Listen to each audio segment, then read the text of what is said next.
కాగా ఆప్ మాజీ అధ్యక్షుడు బుర్రా రాముగౌడ ఆధ్వర్యంలో హైదరాబాద్ పీపుల్స్ ప్లాజా వద్ద 2K రన్ నిర్వహించారు. రాష్ట్రమంతా గుంతలమయంతో ప్రజలు అవస్థలు పడితే నగర మేయర్ ఏం చేస్తున్నారని ప్రశ్నించారు. ప్రజల నుంచి పన్నులు వసూలు చేసిన డబ్బులు ఏం చేస్తున్నారని నిలదీశారు. రాష్ట్రమంతా రోడ్లు మంచిగా అయ్యే వరకు కాంగ్రెస్ పార్టీని వదలబోమని ఆమ్ ఆద్మీ పార్టీ హెచ్చరించారు.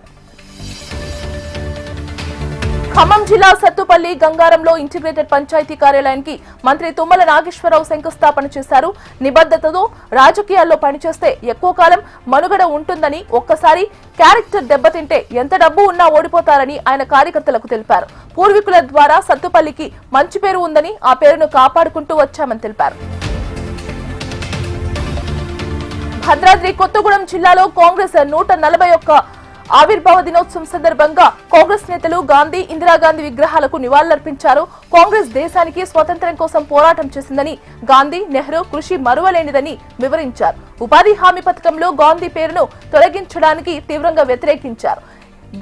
విబిజి రామ్జీ పేరుతో చేసిన చట్టాన్ని తక్షణమే రద్దు చేయాలని డిమాండ్ చేశారు. భద్రాద్రి శ్రీ సీతారామచంద్ర స్వామివారి దేవస్థానంలో వైకుంఠ ఏకాదశి మహోత్సవాలు ఘనంగా జరుగుతున్నాయి.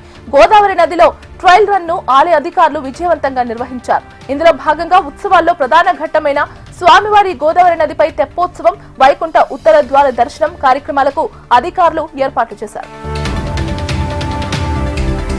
నిజామాబాద్ జిల్లా నవీపేట మండలంలో పాలిటెక్నిక్ చదువుతున్న విద్యార్థి ఆత్మహత్య చేసుకున్నాడు. మోపాల్ మండలం బాద్సిక్ చెందిన సూర్య పాలిటెక్నిక్ లో 2వ సంవత్సరం చదువుతున్నాడు. తోటి విద్యార్థులు బయటకు వెళ్లినప్పుడు గదిలో ఉరివేసుకుని ఆత్మహత్య చేసుకున్నాడు. తన కుమారుడు సూర్య చదువుల ఒత్తిడి, అనారోగ్య కారణాలతో ఆత్మహత్యకు పాల్పడినట్లు పోలీసులకు ఫిర్యాదు చేసింది తల్లి. విద్యార్థి తల్లి ఫిర్యాదు మేరకు కేసు నమోదు చేసి దర్యాప్తు చేస్తున్నట్లు ఎస్ఐ శ్రీకాంత్ తెలిపారు.